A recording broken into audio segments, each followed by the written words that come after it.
दोस्तों, लगातार उपराष्ट्रपति पद के लिए वोटिंग चल रही है। एक एक करके सांसद वहां पर पहुंच रहे हैं, बड़े बड़े दलों के नेता पहुंच रहे हैं। लेकिन आज की जो मैं तस्वीर आपको दिखाऊंगा उससे देखकर आप समझ जाएंगे कि आपके अपने चैनल ने जो बताया था नतीजा वही है। क्रॉस वोटिंग का जो डर है वो कैसे चेहरे पर पसरा हुआ है, किनके, देख लीजिएगा, देखिएगा कौन मुस्कुरा रहा है, कौन हंस रहा है, किसने जीत का दावा करा है और उस दावे के पीछे की सच्चाई क्या है। क्रॉस वोटिंग का डर इसलिए भी है क्योंकि इतना समय बीत जाने के बावजूद कई चेहरे अब भी गायब नजर आ रहे हैं, नदारद नजर आए। मैं उन 11 सांसदों की बात नहीं कर रहा जिनकी पार्टी के प्रमुख यानी कि उनकी पार्टी के राष्ट्रीय अध्यक्षों ने ऐलान किया कि वो उपराष्ट्रपति चुनाव में हिस्सा नहीं लेंगे। मैं बात नहीं कर रहा बीजू जनता दल की, मैं बात नहीं कर रहा बीआरएस की, मैं बात कर रहा हूं उनकी जिनके राजनीतिक दलों की तरफ से अब तक कोई स्थिति स्पष्ट नहीं की गई है और है वो एनडीए का हिस्सा। इसकी वजह से आज आप चेहरा देखिएगा, चेहरे पर वो चमक नहीं है जो चमक लगातार बनी रहती थी। इसी को कहते हैं आप लोगों की ताकत, इसी को कहते हैं जनता की ताकत। क्योंकि जब तक ये प्रचंड बहुमत में रहे तब तक अपने हिसाब से अपने लोगों को किसी भी पद पर बैठाते रहे। लेकिन अब हालत खराब हो गई है। जी हां, तगड़ी क्रॉस वोटिंग और उसका सीधा सीधा संकेत और संदेश कौन पहुंचा रहा है, देख लीजिएगा। नमस्कार, मैं हूं प्रज्वल गौतम। उपराष्ट्रपति चुनावों को लेकर लगातार वोटिंग और वोटिंग के बीच एक दावा, पहले दावा दिखा देता हूं। ये अखिलेश यादव वोटकास्ट करने पहुंचे। उन्होंने कहा पूरा देश जानता है कि भाजपा इस्तेमाली पार्टी है, पहले इस्तेमाल करो फिर बर्बाद करो। हमारे उपराष्ट्रपति जो खोए हुए हैं, जिनका जिक्र किया गया, कौन है वो? जगदीप धनखड़ साहब। आप देखते तो रोजाना हर दूसरे तीसरे दिन जगदीप धनखड़ साहब का चाहे संसद का सत्र चले न चले, लेकिन उनका कोई ना कोई एक ऐसा बयान आता था जिसे देखकर लगता था उपराष्ट्रपति हो तो ऐसे बताओ। लेकिन अब वो फिलहाल खोए हुए हैं। 21 जुलाई से उनका अता पता लापता टाइप है। खबर आ रही, सिर्फ खबर आ रही है, वो नहीं सामने आ रहा है, खबरें आई जा रही हैं। इसमें कहते हैं उनके साथ भी यही हुआ। जीत का नंबर हमारे पक्ष में है। उपराष्ट्रपति चुनाव पर समाजवादी पार्टी के प्रमुख अखिलेश यादव। सोचिए अखिलेश यादव के सांसद के पास किसका फोन गया था, दिखाया था मैंने। ये इतने घबराए हुए हैं कि राजीव राय के पास फोन किया गया था। तमाम चीजें ये अलग अलग तरीके से करते रहे, मौका भुलाने की कोशिश करते हैं। कोई मौका मिले जिससे बातचीत की जाए और अगर फजीयत भी हो तो कह दिया जाए ना ना ना, वो तो इस वजह से किया था फोन, तो ये किया गया था। लेकिन आश्वस्त कितने नजर आ रहे हैं इन सब के बीच? देखिए एक बयान भी आया, पहले बयान सुनिए।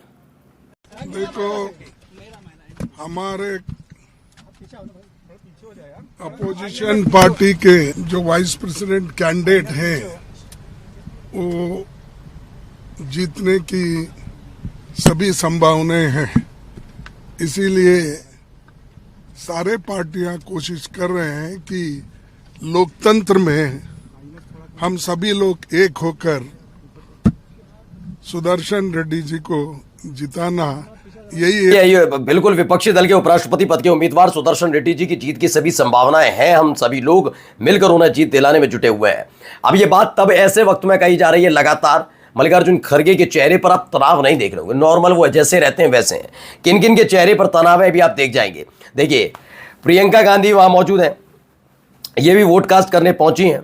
इनके ठीक पीछे मनोहर लाल खट्टर भी आपको नजर आएंगे, उस येलो कलर की जो साड़ी में महिला है उनके ठीक पीछे, और उनके चेहरे का तनाव देखिए। उपराष्ट्रपति चुनाव में मतदान के लिए कतार में खड़ी कांग्रेस महासचिव प्रियंका गांधी पहुंची, मुस्कुराता हुआ चेहरा। मतलब आप खुद सोचिए कि उनके चेहरे पर तनाव नहीं। बी सुदर्शन रेड्डी लगातार लोगों से मिल रहे हैं। सीपी राधाकृष्णन कहीं अंतर्ध्यान हो गए, उन्होंने कितनी अपने लिए वोट मांगे ये सबको पता है। एक एक चीज इसीलिए हम आपके सामने ला रहे हैं कि अब आप चेहरे देखते जाइएगा, ये क्लियर हो गया। बौखलाहट भी दिखाऊंगा। आप तक का एक रिकॉर्ड रहा है कि जब से सीपी राधाकृष्णन बने तब से आपने इंडिया गठबंधन के एक भी व्यक्ति की तरफ से उनके ऊपर व्यक्तिगत टिप्पणी नहीं देखी होगी। जबकि सीपी राधाकृष्णन ने जो किया, ऐसे तो झारखंड वाला मैं लगातार बता रहा हूं कि झारखंड में उन्होंने जो किया वो वाकई शर्मनाक था। लेकिन कोई अभी तक उसका जिक्र करके जबरदस्ती अंतर्मन की आत्माएं नहीं जगाने की कोशिश करा। विपक्ष चाहता तो वो भी कर सके, लेकिन अमित शाह कितने बौखलाए हुए हैं बी सुदर्शन रेड्डी के नाम से कि उनको सलवा जुडूम वाला मसले पर जोड़ दिया, नक्सलवादियों का समर्थक बता डाला इस देश के गृह मंत्री ने। यह स्थिति अभी दिखाऊंगा। एक और नेताजी आए, चूंकि इंडिया गठबंधन ने एक सफल बैठक कर ली और एनडीए अपनी बैठक नहीं कर पाया, बीजेपी अपनी बैठक नहीं कर पाया अपने सांसदों के साथ। इसकी बौखलाहट कैसे निकाली है वो भी देखिएगा। लेकिन चेहरे मुस्कुराते हुए देख रहे हैं। अगला देखिए, यहां पर नरेंद्र मोदी साहब के हाव भाव में नजर डालिए,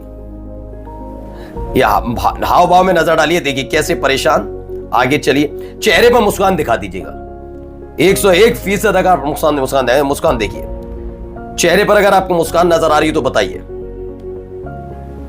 ये उपराष्ट्रपति पद के चुनाव के लिए पहुंच रहे हैं, चेहरे पर आपके कहीं आपको नहीं दिखा होगा कि मुस्कुरा रहे हैं या कुछ हो रहा है ना। अब आइए अगली खबर देखा, ये देखिए चेहरे पर मुस्कान, मुस्कान कहां है? आप अमूमन इन्हें देखेंगे तो तनाव इतना चेहरे पर क्यों? आप खुद सोचिए, चेहरे पर तनाव लेकर थके हारे से प्रधानमंत्री की जो हम 2024 से पहले करते रहे, क्योंकि आपने देखा होगा जिसे चाहा उसे चुना गया, और पार्टियां भी इनके सपोर्ट में क्यों आती थी उसकी वजह मैं आपको बता ही चुका हूं और आप जानते भी हैं।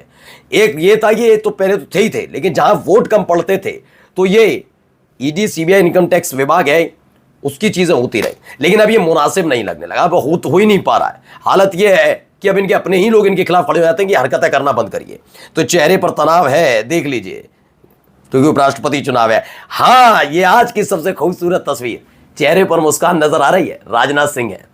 कितनी मोहब्बत इनको है मोदी शाह गुट से, आप समझ सकते हैं। हर कोई जानता है कि राजनाथ सिंह किस खेमे से आते हैं, और इस खेमे की खबर पहले ही चलती रही है कि उपराष्ट्रपति पद के चुनाव के बीचों बीच एक खेल बीजेपी करने जा रही है। खास बात यह है कि ये गुप्त वोट है, यानी सीक्रेट होती है, सीक्रेट वोटिंग होती है, और ऊपर से व्हिप जारी नहीं कर सकते।